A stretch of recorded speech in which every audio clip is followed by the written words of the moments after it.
Good morning student. तो जैसा कि चैप्टर 2 साइंस का हमने मीनिंग कंप्लीट कर लिया था, चलिए आज करते हैं इसका रीडिंग। ठीक है, इसको एक्सप्लेन करेंगे। तो सभी लोग अपनी टेक्स्ट बुक निकाल लेंगे, पेज नंबर 13 सेकेंड चैप्टर। देखते हैं क्या है। इन्वायरमेंट, हमें पढ़ना है इन्वायरमेंट के बारे में। सभी लोग अपनी बुक ओपन कर लेंगे। ओके, तो इन्वायरमेंट तो आप लोग जानते ही हो, जो हमारे आसपास का ये सराउंडिंग एरिया होता है। ठीक है, तो उसी को इन्वायरमेंट बोलते हैं। तो हमें इस चैप्टर में पढ़ना क्या क्या है। इन्वायरमेंट पढ़ना है, बायोटिक एंड अबायोटिक इन्वायरमेंट के बारे में पढ़ना है। चलिए स्टार्ट करते हैं।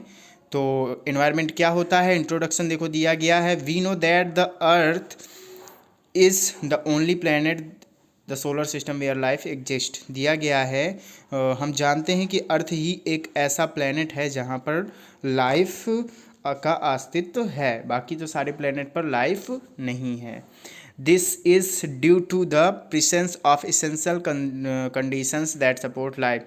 दिया गया है यह इस कारण से है, that presence of essential conditions, मतलब यहाँ पर बहुत सारी ज़रूरतमंद, मतलब कि इसेंशियल उपयोगी ज़रूरतमंद जो कंडीशंस हैं, जो यहाँ की कंडीशंस हैं, वो सारी की सारी यहाँ पर उपस्थित हैं, इसीलिए जो कि लाइफ को सपोर्ट करती। जैसे कि आप ले लो हवा, पानी, ये सारी चीज़ सपोर्ट करती है, जिससे कि जीवन चलता रहता है।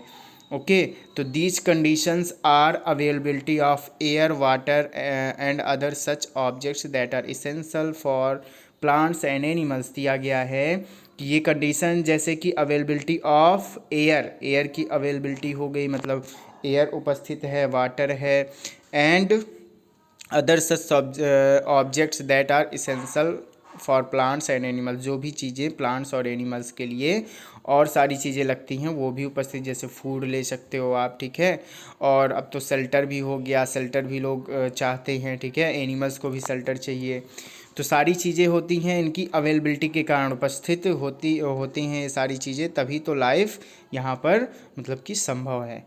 चलिए आगे देखते हैं। For example, a plant is affected by the amount of sunlight and rain it receives. जैसे एग्जांपल पर आप देख सकते हो कि एक प्लांट जो होता है वो अमाउंट ऑफ सनलाइट, मतलब कितना उसे सनलाइट मिलता है और कितना वो रेन रिसीव करता है, उस पर डिपेंड करता है। Okay, the minerals present in the soil in which it grows, और मिनरल्स भी उसके लिए उपयोगी होते हैं जो कि मिट्टी में प्रेजेंट होते हैं, तो ये उसको अफेक्ट करते हैं प्लांट को।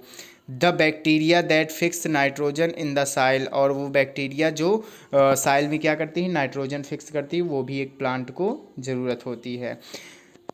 एग्जाम्पल पे दूसरा दिया गया है, an animal is influenced by the weather and change in climate. दिया गया है जो एनिमल होता है वो वेदर के द्वारा क्या होता है, प्रभावित होता है, एंड चेंज इन क्लाइमेट, और क्लाइमेट के अकॉर्डिंग अपने आप को चेंज करता है।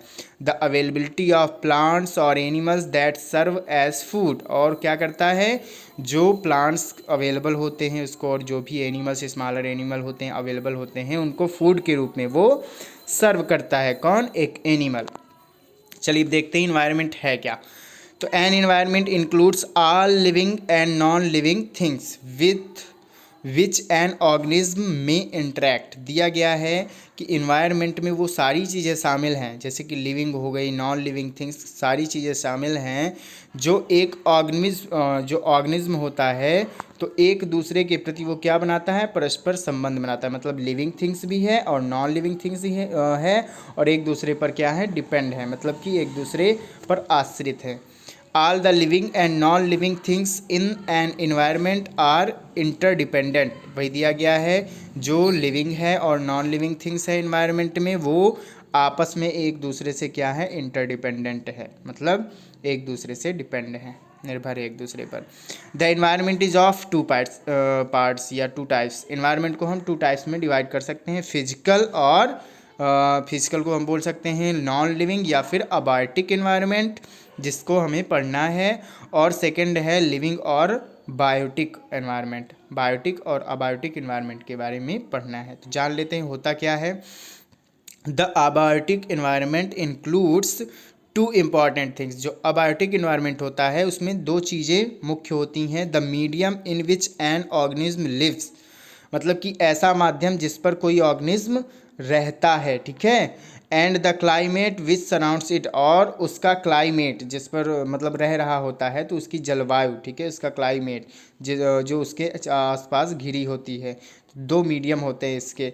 The medium includes soil water and air while climate includes, देखो अब फर्स्ट मीडियम में आप बोल सकते हो कि वाटर हो गया, साइल हो गया एंड एयर हो गया, ठीक है, जिससे वो वहाँ पर जीवित रहता है। इसके बाद दूसरा है कि क्लाइमेटिक, मतलब कि जो यहाँ पर दिया गया है दूसरा मीडियम, क्लाइमेटिक मीडियम में क्या है, climate includes light, temperature, rainfall, humidity and windity, ये सारी चीज़ें हो गई जो क्लाइमेटिक जोन के अंतर्गत आ जाती हैं। चलिए देखते हैं अब। The biotic environment includes all organisms, plants and animals including human beings and micro organism दिया गया है। जो बायोटिक इन्वायरमेंट होता है उनमें सारी चीज़ें शामिल हैं, जैसे कि ऑल ऑर्गेनिज्म, जैसे प्लांट्स हो गया, एनिमल्स हो गया, इंक्लूडिंग ह्यूमंस भी हो गए, और माइक्रो ऑर्गेनिज्म, सूक्ष्म सूक्ष्म जो जीवाणु होते हैं वो भी इसमें शामिल हैं। नीचे देखते हैं, both biotic and abiotic types of environment make up natural environment दिया गया है। दोनों मिलकर के क्या बनाते हैं, एक प्राकृतिक एनवायरनमेंट बनाते हैं, नेचुरल एनवायरनमेंट का निर्माण करते हैं। For example the deep sea and rain forest are two types of main natural environments found on the earth दिया गया एग्जाम्पल पर आप देख सकते हो कि द डीप सी मतलब गहरा समुद्र हो गया, rain forest are two types of main natural environment, दो टाइप के मेन नेचुरल एनवायरनमेंट के बारे में यहाँ पर एग्जाम्पल में दिया गया, फाउंड ऑन द अर्थ, जो कि अर्थ में पाए जाते हैं। चलिए नेक्स्ट देखते हैं, दिया गया है बायोटिक एनवायरनमेंट। अब इसको डिटेल में पढ़ेंगे हम, तो चलिए स्टार्ट करते हैं। आप लोग पेज नंबर 13 पे ही रहिएगा, नीचे सबसे नीचे वाले पर दिया गया है 2.2 biotic environment. Green plants as food factories, जो ग्रीन प्लांट होते हैं उनके बारे में पढ़ना है, और उनको बोला गया है फूड फैक्ट्रीज। क्यों बोला गया है ये आपको अभी पता चलेगा। As we know biotic environment comprises of plant and minerals, जो बायोटिक एनवायरनमेंट होता है हम जानते हैं कि उसमें कौन कौन सी चीज़ें आती हैं, प्लांट्स हो गया एंड एनिमल्स, अभी अभी हमने जाना है, including human beings and the microorganism. Okay, तो all living things need energy for their survival, सारी की सारी जो लिविंग थिंग्स होती हैं उनको क्या ज़रूरत होती है, एनर्जी की ज़रूरत होती है, किस लिए, जीवित रहने के लिए।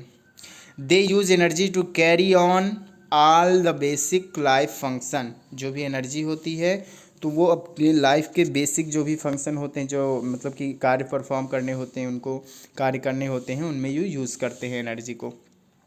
For most living organism the immediate source of energy is food they eat, दिया गया है फॉर मोस्ट लिविंग ऑर्गेनिज्म, मतलब बहुत ज़्यादा जो सारे के सारे लिविंग ऑर्गेनिज्म होते हैं लगभग, तो the immediate source of energy is food they eat, मतलब उनको एनर्जी कहाँ से मिलती है, जो भी भोजन वो खाते हैं।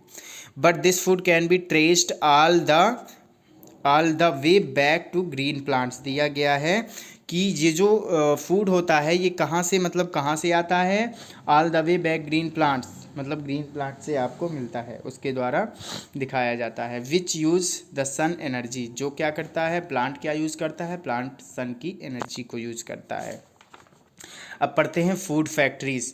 तो फूड फैक्ट्रीज क्या होती है, green plants have one very important advantage over other living things, जो दिया गया है प्लांट होता है वो एक बहुत अच्छा गुण रखता है जो कि लिविंग थिंग्स नहीं रखते हैं, ठीक है। उसका इंपॉर्टेंट गुण क्या होता है, क्वालिटी क्या होती है, they can make their own food, वो अपना भोजन खुद से बना सकते हैं।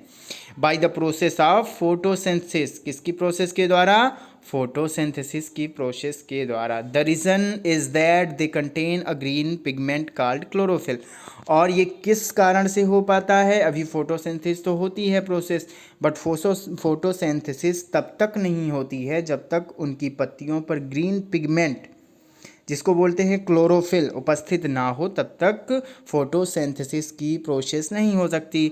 तो दिया गया है इसीलिए, which captures the energy of sunlight, जो क्या करता है, सनलाइट की एनर्जी को कैप्चर करता है। In addition to glucose oxygen is also produce during photosynthesis, और साथ में क्या होता है, इसके साथ ग्लूकोज भी बनता है और ऑक्सीजन भी प्रोड्यूस होती है ड्यूरिंग फोटोसिंथेसिस, फोटोसिंथेसिस के दौरान ग्लूकोज भी बनता है और ऑक्सीजन भी निकलती है, ठीक है, प्लांट से, प्लांट प्रोड्यूस करता है।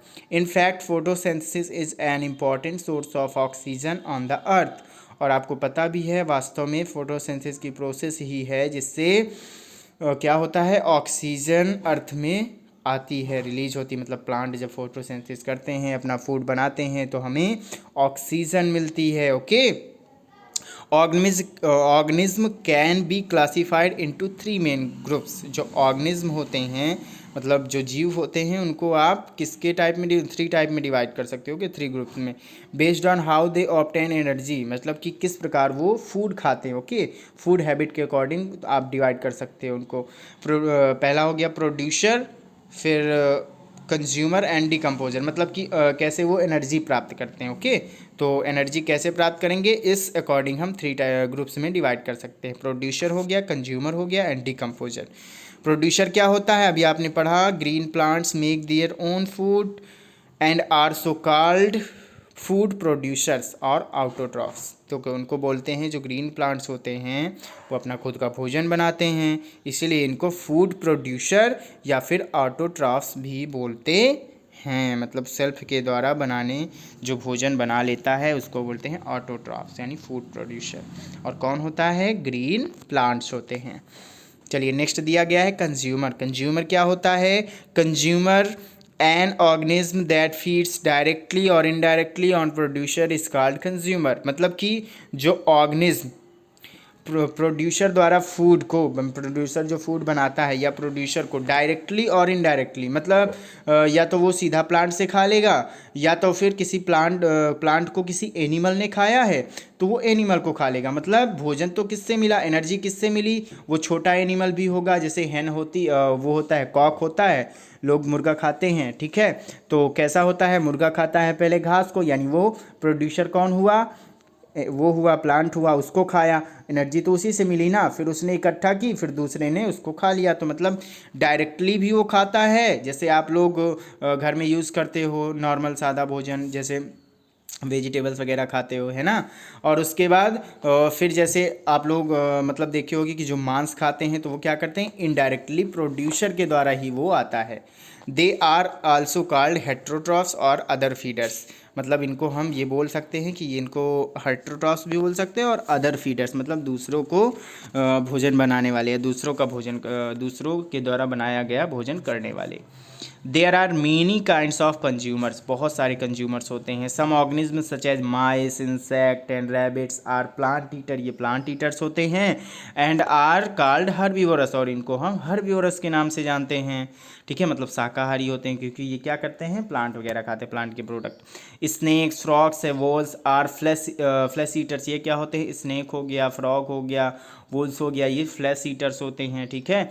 ये मांस को खाते हैं। They eat animals that are plant eaters, मतलब कि जो एनिमल्स प्लांट को खाते हैं ना, उन एनिमल्स को कौन खाता है, स्नेक, फ्रॉग्स, वॉल्स, मतलब कार्निवरस खाते हैं, और इनको कार्निवरस कहते हैं, मतलब मांस खाने वाले, ठीक है। लेकिन फूड आता कहाँ से है, प्लांट से ही आता है मेनली। और उसको जब कोई एनिमल खाता है, दूसरा एनिमल उसको खा लिया, तो एनर्जी तो प्लांट से ही आई है। मतलब मेन सोर्स होता है हमारा प्रोड्यूसर यानी ग्रीन प्लांट्स। चलिए नेक्स्ट देखते हैं अब, humans, bears and cows etc are omnivorous. देखो ह्यूमन हो गया, बियर हो गया एंड काउज, क्रोज, ये क्या होते हैं, ओमनिवरस होते हैं। ओमनिवरस मतलब दोनों को खाते हैं, प्लांट्स भी खाते हैं और एनिमल्स भी खाते हैं। As they consume both plants and animals. A special type of animal consumers like jackals, crows and vultures feed on the bodies of dead animals. कुछ एनिमल्स ऐसे होते हैं जिनको बोला गया है स्पेशल टाइप ऑफ एनिमल, जो क्या करते हैं, डेड बॉडीज़ को खाते हैं, मतलब डेड एनिमल्स जो होते हैं उनकी बॉडीज़ को अपना भोजन बनाते हैं। These organism are called scavenger, इनको हम क्या बोलते हैं, स्कैवेंजर, मतलब मरे हुए जानवरों का मांस खाने वाले, मरे हुए जानवरों को खाने वाले। They help to make the surroundings and environment clean, और इसकी वजह से क्या होता है, जैसे कोई जानवर है, पड़ा है, मर गया है, तो ये आते हैं उसको खा जाते हैं, साफ़ कर देते हैं, मतलब कि वहाँ का गंदगी साफ़ हो जाती है, तो इनको बोला जाता है कि एनवायरनमेंट क्लीन करने वाले ये एनिमल्स होते हैं, ठीक है, स्कैवेंजर। डिकम्पोजर, डिकम्पोजर क्या होता है, after plants and animals die, जब प्लांट और एनिमल ख़त्म हो जाते हैं, ठीक है, तो ऑर्गेनिज्म कॉल्ड डिकम्पोजर अब बाद में एक ऑर्गेनिज्म होता है जिसको डिकम्पोजर बोलते हैं। Use the dead organic matter as food source. वो क्या करता है, जो एनिमल्स और प्लांट डेड हो जाते हैं उनको अपना भोजन बनाता है, ठीक है। The dead organic matter as food source, वो अपना फूड सोर्स के रूप में उसका भोजन बनता है, ठीक है। डिकम्पोजर जैसे यहाँ पर दिया गया है, आप देख सकते हो यहाँ पर इमेज पे, ठीक है। ये क्या हो गया, मशरूम। फिर दिया गया है unlike scavenger, decomposer break down dead plants and animals into simpler substances. दिया गया है स्कैवेंजर जैसे होते हैं ना, डेड एनिमल्स को खाते हैं, लेकिन डिकम्पोजर क्या होता है, break down dead animals plants and animals, क्या करता है, प्लांट्स और एनिमल को ब्रेक डाउन करता है, तोड़ता है छोटे छोटे टुकड़ों में, ठीक है। डिकम्पोज करता है इनटू सिंपलर सब्सटेंसेस, छोटे छोटे सब्सटेंस में इनको सिंपल सब्सटेंस में विखंडित कर देता है। In the process they return important materials. अब क्या होता है, इस प्रोसेस के बाद ये रिटर्न करता है important materials to the soil and water. Soil और वाटर में इंपॉर्टेंट मटेरियल ये क्या कर देता है, छोड़ देता है, ठीक है। बैक्टीरिया एंड मशरूम, जिसको हम न्यूट्रिएंट्स बोलते हैं, ओके। जो ये मटेरियल छोड़ता है वो न्यूट्रिएंट्स होता है। प्लांट फिर उसको ऑब्जर्व करके फिर अपना, जैसे प्लांट को न्यूट्रिएंट्स की ज़रूरत होती है तो अब डिकम्पोजर होते हैं, मिट्टी में मिले होते हैं, सॉइल में छोड़ देता है जब, तो वो न्यूट्रिएंट्स के रूप में प्लांट को मिल जाते हैं, ओके। फिर bacteria and mushroom are example of decomposer. Bacteria और मशरूम एग्जाम्पल हैं डिकम्पोजर के। तो जो फूड चैन होती है ना, तो वो ऐसे ही बनी होती है, जैसे आप देख सकते हो प्रोड्यूसर क्या है यहाँ पर, प्लांट हो गया, फर्स्ट कंज्यूमर हो गया हमारा ये ग्रासोपर दिया गया है, फिर उसके बाद दिया गया है एक बर्ड है जो सेकंड कंज्यूमर, जो इसको खाती है, इसके बाद डिकम्पोजर इन सबको खा लेता है, ओके। तो डिकम्पोजर के बाद क्या होता है, डिकम्पोजर जब खा के उनको विखंडित कर देता है छोटे छोटे टुकड़ों में और साइल में मिल जाते हैं वो, तो फिर प्लांट फिर उनको ले लेता है, ओके। तो ये प्रोसेस चलती रहती है। Food chain and food webs, अब इसके बारे में पढ़ेंगे हम। तो a group of organism in an area, मतलब किसी एरिया का ग्रुप ऑर्गेनिज्म जो दिया गया है, group of organism in an area that interact with each other, जो एक दूसरे को प्रभावित करते हैं, together with their non living environment is called ecosystem. इसको हम इकोसिस्टम बोलते हैं, मतलब कि अ ग्रुप ऑफ ऑर्गेनिज्म, जितने भी ऑर्गेनिज्म हो गए, ठीक है, किसी एरिया पर रहते हैं और उस एरिया को प्रभावित करते हैं। Together with their non living environment, मतलब जो बायोटिक और अबायोटिक एनवायरनमेंट दोनों एक दूसरे को प्रभावित करते हो उसको हम बोलते हैं इकोसिस्टम, ओके। वो हमारा इकोसिस्टम कहलाएगा। चलिए अब देख लेते हैं नेक्स्ट। फिर विद इन एन इकोसिस्टम, मतलब कि इकोसिस्टम में there are food and energy links between the different plants and animals living there, मतलब जितने भी प्लांट्स और एनिमल्स यहाँ पर रहते हैं ना, तो there are food and energy links, यानी फूड और एनर्जी दोनों में से क्या होती है, लिंक होती है, जुड़ी हुई होती है। A food chain illustrate how group are organism within an ecosystem get their food energy. को दिया गया है अ फूड चेन इलस्ट्रेट, मतलब फूड चेन क्या बताती है, क्या स्पष्ट करती है, हाउ ग्रुप ऑफ ऑर्गेनिज्म, मतलब कि जितने भी ऑर्गेनिज्म होते हैं विद एन इकोसिस्टम, एक इकोसिस्टम में, मतलब इन्वायरमेंट के अंदर जहाँ पर बायोटिक भी हो और अबायोटिक भी हो, get their food and energy, कैसे अपना फूड और एनर्जी प्राप्त करते हैं, उसको हम बोलते हैं फूड चैन, ओके। चलिए देखते हैं फूड चैन हायरार्की, मतलब दिया गया है फूड चैन के बारे में। अब हमें वर्गीकरण करना है। तो ग्रीन प्लांट्स आर ऑटोट्रॉफ्स और प्रोड्यूसर, आप लोग जानते ही हो, so they are first level in the food chain, ये भी पता है कि फर्स्ट लेवल होते हैं फूड चैन की, यहीं से फूड प्रोड्यूस होता है। Animals that eat green plants are second level, जो एनिमल्स होते हैं जो ग्रीन प्लांट्स को ईट करते खाते हैं वो सेकेंड लेवल के हो गए। Animals that eat animals and plants are the third level, जो एनिमल्स को और प्लांट्स को खाते हैं वो थर्ड लेवल के हो गए, मतलब कार्निवर्स आप मान सकते हो, ठीक है। फिर food chain are good description of how food energy is passed from one organism to another. देखो फूड चैन क्या होता है, मतलब कि डिस्क्राइब करता है उसको कि हाउ एनर्जी इज पास्ड, कैसे एनर्जी पास्ट होती है एक ऑर्गेनिज्म से दूसरे ऑर्गेनिज्म में, ठीक है। But interaction among organism often are more complex because most animals eat more than one type of food. कभी कभी ये हो जाता है कि जटिल हो जाता है, ये जो एनर्जी होती है एक दूसरे पर जो पास की जाती है फूड चैन के द्वारा, तो कभी कभी जटिल हो जाती है ये प्रोसेस। क्यों हो जाती है? क्योंकि most animals eat more than one type of food. कुछ एनिमल्स होते हैं जो मोर टाइप ऑफ एनिमल खाते हैं, ठीक है, मतलब मोर टाइप ऑफ फूड होता है उनका, ठीक। जैसे मतलब कि अब कोई जैसे है कोई भी एनिमल है तो वो दोनों चीज़ खाता है, प्लांट्स भी खाता है और उसके बाद एनिमल्स भी खाता है, ओके। और कुछ है जैसे आप उनको बोल ले स्कैवेंजर को, तो वो ऐसे एनिमल्स को भी खा लेते हैं जो जिंदा होते हैं, ज़रूरी नहीं कि मुर्दा को ही खाएं, वो जिंदा को भी खा लेते हैं। तो कभी कभी कोई कोई एनिमल्स होता है जो डिफरेंट टाइप के फूड खाते हैं, ठीक है, अलग अलग टाइप के मतलब खाते रहते हैं, तो उनमें फिर दिक्कत हो जाती है, फूड चैन फिर अफेक्टेड हो जाती है, प्रभावित हो जाती है, ठीक है। Here are two example of foods chains. यहाँ पर दो एग्जाम्पल दिए गए। On land grasshopper eats plant. Grasshopper जो होता है यहाँ पर एग्जाम्पल के द्वारा आपको समझ में आने वाला है। जो ग्रासोपर होता है वो क्या करता है? प्लांट को ईट करता है। A bird then eats grasshopper, grasshopper को फिर बर्ड खाती है। Finally snake eats the bird, snake क्या करता है? बर्ड को खा लेता है। इन फ्रेश वाटर पॉन्ड, जो फ्रेश वाटर का तालाब होता है, तो microscopic green plants are eaten by water fleas. जो वहाँ पर ग्रीन प्लांट्स होते हैं तो वाटर फ्लीज द्वारा खाए जाते हैं, ठीक है। फिर क्या होता है कि in turn the water fleas become the food of minnows. जो वाटर फ्लीज होता है वो मिन्नोज, ठीक है, और स्मॉल फिश को बोलते हैं हम, वो उसका फूड हो जाता है। Large fish such as perch and bass feed on minnows. जो लार्ज फिश होती है वो किसको खाती है? जो मिन्नोज होती है, स्मॉल फिश को। इसके बाद the food chain goes on and on, food chain बढ़िया चलती रहती है अच्छे से। These food chains could have been extended beyond the snake and perch और बास।